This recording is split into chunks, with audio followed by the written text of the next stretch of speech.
Yes, thanks for staying with us on the Sports Show. Of course, there has been a record set this week in Australia and by a South Aussie, if you don't mind. Jordan Stefan's my man. Mate, what possesses a man to pull 150 plus tonne of train? Why not? Why not? Why not do it? Well, because I can't and you obviously can, so it's a good reason. Let's talk about it for a minute, mate. A terrific crowd at Mount Barker to watch. It was a big build-up to it. We see the groaning and the moaning and the straining. When it first starts, where's the most strain for you? It goes through your legs and through your whole body. It is literally a whole body exercise. You feel it from all the way from your hair, all the way down to your toenails. So we got to the hair stuff pretty early in this interview, mate. I'm starting to lose it myself, so I know how that feels. Yeah. Mate, I saw your interview afterwards and you touched on how the crowd helped you a little bit. Get some adrenaline, draw something from them? It's the most important thing at a strongman competition. If I'm there just by myself, it's just some guy pulling a train. If the crowd is there, that's what gets you fired up, that's what gets you involved, that's what gets you that extra 10, 20%. You know, like I said, if it's just me pulling a train, there's no one else there. All right, let's talk about 10s and 20%ers and 1%ers in sport, mate. So you're thinking you're going to pull a train that's 147 tonne, because you can. Then they do a few things to it in the morning, so the weight starts to go up a little bit. Now, it's easy for me to stand here and go, 147 tonne, 148, what's the difference, 150? I mean, what do you reckon it was? Look, I think it was knocking on the door of probably a little bit closer to 157. They did do a boiler test that morning with water in there, so we can't exactly tell exactly what it was, but it was definitely heavy, to say the least. All right, let's say it's 150, but let's just work on 150. I reckon you're close at 157. Yeah. Is that the most you've pulled? By a mile. I think the biggest vehicle or piece of equipment I've ever pulled was a 30-tonne road train in Tunarama earlier this year. Mate, let's talk about a 30-tonne road train versus a 150 train. When you're pulling a 30-tonne, can you feel it start to move? Was there a different sensation between the two of them? The best way to compare it was when I first tested the Duke of Edinburgh train. Yep. I harnessed up, I pulled and the harness snapped over my shoulders, but it felt like I'd chained myself to a house and I was trying to pull a house. There was no feeling behind it with a truck. A truck, you can almost feel it want to roll. Yep. A train, there is no want or feel for anything behind you. It's just dead weight. So once you got the truck, you got the momentum, it's moving. Train doesn't have that sensation. You're actually pulling it pretty much the whole time. Train's not so bad. Once it's moving, it kind of can get a bit of a roll, kind of like a truck, but you're still pushing against the pistons and all the drive shaft inside. So it ain't easy. All right, mate. Duke of Edinburgh, done and dusted. The 520 is the one you've got your eye on. It just a lazy 201 tonne. Mate, that's a jump. Again, we're talking a substantial jump. You know, if you talk about Usain Bolt winning an Olympic gold medal, he goes from 9.69 to 9.63. We're talking a 50-tonne jump here, mate. Yeah, look, I'm not saying you can't do it, but did you think about going in increments? I just need you to push against it and we'll be fine. But look, the extra 50 tonnes, it's a goal for me. And as a little kid, I always wanted to be the strongest I could ever be. And, you know, the guy that has the world record, Grant Edwards, who is, you know, a mentor and a hero, who has the world record. So it's fantastic. It's held by an Australian. But, you know, that's been since 1996. No one's even touched that record. And I want to do that record here, and I want to do it in Adelaide, and I want it to be in the South Australian record. And, you know, Shane, the train, which is the 520, was on Thomas the Tank Engine, something I grew up watching as a kid. So, you know, I want to be the person to say that I have the world record, and it's in Australia, and it's in Adelaide. All right. How'd you pull up after yesterday? I'm tired. I'm a little flat now, yeah. But I'm not too bad. I'm looking forward to having maybe a week off and then to kick it up a notch again. Okay, so most athletes after a strenuous event, they're in the ice baths or they're on the massage table. What was your recovery? Well, my recovery was going to work last night. And then solid recovery, mate. Solid recovery, then come to work again tonight. But look, I've got a great group of people around me. I've got massage and physio and cryotherapy and just so much support around me. You know, the places I train, the gyms I train at are all just fantastic. They all support me so well. Wait, did you have to tailor down, tailor up? What was the program coming into dragging a train? Right? Is there? Funnily enough, I had to put on some extra body weight again. I'd actually dropped a fair bit down to about 125, and I'd actually come back up to almost 135 again because you need a lot of body weight to move a train.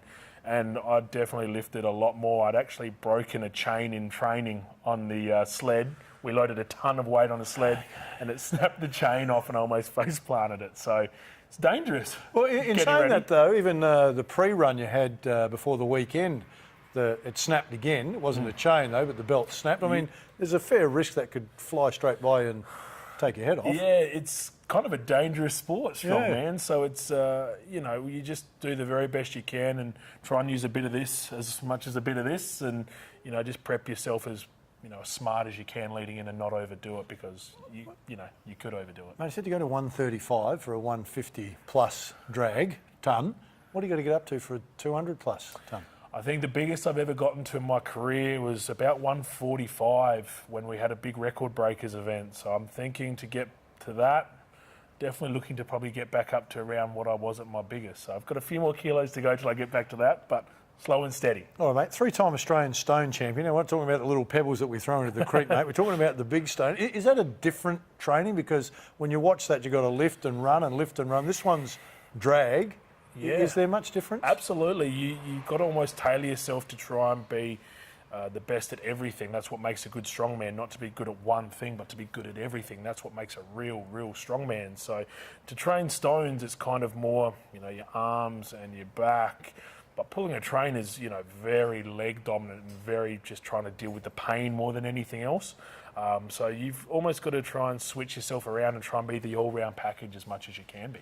Mate, when, again, go back to the train, the drag, you're coming across the ladder and you got it going, and then there's that finish and that exhilarating squeal that you let out, mate, like you're George of the Jungle, mate. Because it's the one, it's not like, thank God it's over. It's just like that high-pitched, the adrenaline's running, I'm pumping, I've done it. For me, I had my family, my friends, my training partners, just everyone that's important to me was there to watch me. It's very rare that people actually get to see me compete in South Australia because I'm usually overseas or doing other stuff. So having my family and my friends, my training partners, my athletes and everything like that there means the world to me. So as soon as you finish something like that, it is just the best feeling in the world that you know that you've done it and you're trying to give back to everyone that supported you so much. Hey, mate, the night before, they talk about AFL Grand Finals, and you've been around sport other than this, the mind's playing lots of tricks. Yours, the night before? Comfy? Rest all right? Not too bad. I actually just tried to relax as much as I could possibly relax and eat as much as I could possibly eat. But, just tried to chill out, watch a movie. I actually had flown to Melbourne that morning and flown back that night to coach in Melbourne, so I had done a flight that day. So, it probably wasn't, the best lead up, but it actually could have taken my mind off a whole lot of stuff. So you just take the good with the bad and the ugly. So, mate, what's the thought that goes through your mind at the last minute? So once you've felt the weight, what's going through your mind then? Is it just it kicks in, my training kicks in, or is there something stirring inside? I think I'm very lucky because I've done this sport for 15 plus years now, and it actually felt like going out and pulling the train felt like my first ever strongman competition again. It was a very surreal feeling to me. But, moments before pulling the train, I had some music in my ears and I just knew that I was there for the right reason to help raise money and to help support a group of people and Steam Ranger. So I knew I was doing everything for the right reasons and, take that big deep breath and trust in all the training and just go as hard as you possibly can, and then from there you usually just black out and then it's done. Mate, I'm not thinking you're listening to John Denver or country music in your ears. What's playing? Is it AC/DC? What gets you going? Very, very surprised. It's actually Scotland the Brave. Now the outfit, mate. Let's talk about Scotland the Brave and the outfit, the kilt. So that's from my mum's side of the family. So my mum is Scottish on her side from my grandfather. And so I take a lot of power from, the Celtic power and the Scottish background, and probably why I've come to like lifting stones more than anything else. But I do wear the kilt as a bit of a show for my family's respect and everything like that. Okay, yeah, my mother's Scottish, so I can't understand why I didn't go to Strongman now that you've told me that. Mate, it's never too late. No, it's too late for me, mate. It's never too late. Clearly too late, mate. Hey, let's talk about how do you get into Strongman?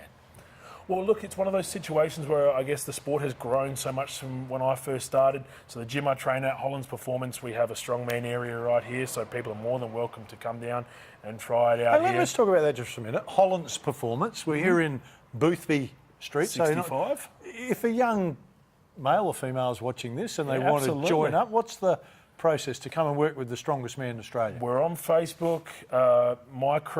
My gym crew is based out here, the weightlifting club, the strongman team's here. You know, this gym bases everything from weightlifting to powerlifting to strongman. So if anyone sees this and they're more than keen to come down, Facebook, multimedia, on the internet as well.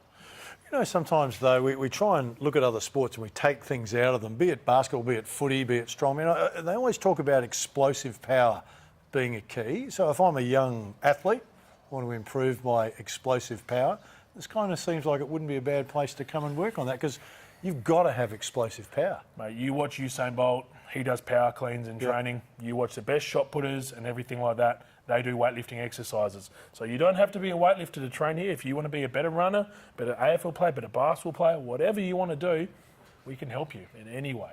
Yeah, I like the idea of putting on 30 or 40 kilos. That's really appealing. Hey, just quickly before we go, mate, the next dragger train, how far out on the horizon for you do you think you'll be ready to drag a 200 plus tonne train here in Adelaide? Well, put it like this, I'm popping down to the National Railway Museum tomorrow. Yep. So it's definitely going to be on the horizon very soon, so watch this space. Jonathan, great to catch up with you, mate. Thank you so much. Terrific, mate. Cheers. Well done too. Stay with us. Plenty to come on the show.